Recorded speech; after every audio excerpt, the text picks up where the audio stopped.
alam kiamat. Alam kiamat ulama perincikan pula ada 3 step. Step yang pertama dipanggil alam barzah. Step yang kedua alam mahsyar. Step yang terakhir syurga neraka. 3 tu dipanggil hari akhirat. Maka siapa yang telah mati, tok nenek kita, kiamat atau akhirat telah bermula baginya. Sebab tu kita bukalah mana-mana kitab cerita tentang beriman dengan hari akhirat atau cerita tentang hari kiamat. Dia tak start padang mahsyar dulu. Dia tak start timbang dulu. Dia tak start syurga neraka. Dia start benda dulu. Topik dia.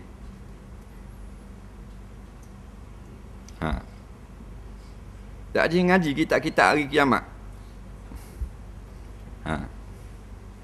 Macam kita Tazkiratul Qurtubi. Dia bermula dengan mati dulu.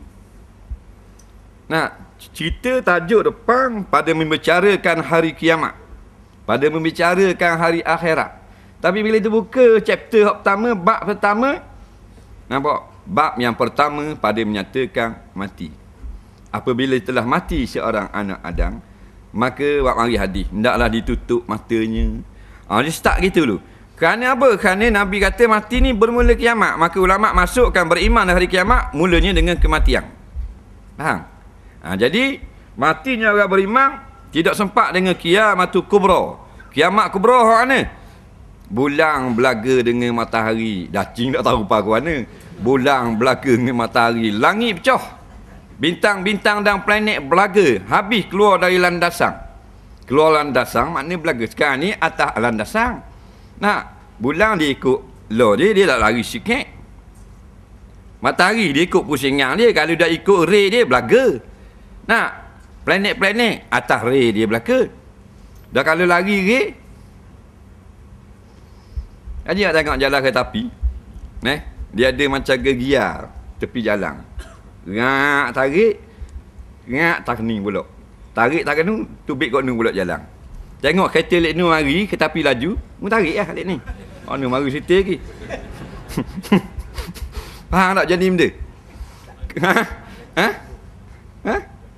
Dah hacul buah bihai sidang. Belanggar lah. Faham tak? Jadi hak tugas tarik ni, gear ni, namanya Israfil. Faham tak? Bila perintah oleh Allah tiup sengkakala. Bila tiup sengkakala, bulatan pusingan orbit matahari bulan ni, faham tak? Dia akan belaga. Planet Pluto bahang planet Mustari. Planet Zuhal belaga ke planet Hadari. Habis hacul buah habis. Bumi tu cerita dia biar mudah faham. Maka kiamat besar orang kafir je rasa dan orang munafik. Iaitu langit utuh atas kepala. Langit utuh atas. Langit berapa tang? Baru ni utuh dah di Kalan Nambang. Masa ribut baru ni. Kelajuan dengan kapal masuk kapal 80 km sejam. Soal kapal kedua 100 km sejam baru ni. 15 minit tiup. Betul tak? Kalan Nambang tu baru siap ganak menyembah bumi. Allah kalau ada orang bahas tanah. Dekat 20 tang batu-bata duduk atas tak. Dengan besi, dengan tu, dengan apa. Kalau kita duduk bawah tu acul boy tu. Ni langit jatuh tak kepala. Gunung tercabut jadi macam kapah. Gunung Everest, K2, Kilimanjaro. Kinabalu balik awal tu, Kinabalu rendah. Faham tak? Hak tinggi-tinggi jadi macam kapah kabu ditiup angin. Dah tiup angin tu gunung.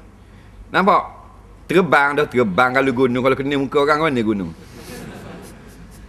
Bayanglah. Beseng dah. Kalau mari buat beseng terbang. Bang tahu muka JKK? Ada. Dia nak tahu dia. Kena beli dah besengang. Gerek ingat tak ada kan. Meribut-ribut beseng terbang. Beseng hak tu hak dua yang Pasar Malang ada satu orang. Kena muka tu imam. 16 jahit. Baru beseng terbang dah cerita dalam Quran gunung terbang. Nampak? Gunung tercabut terbang. Dah sekali gunung terbang ni saut muka orang tengok. Tak jumpa muka. maka kena dia orang kafir saja dengan orang munafikin. Orang kafir tu kafir dah semua berhala.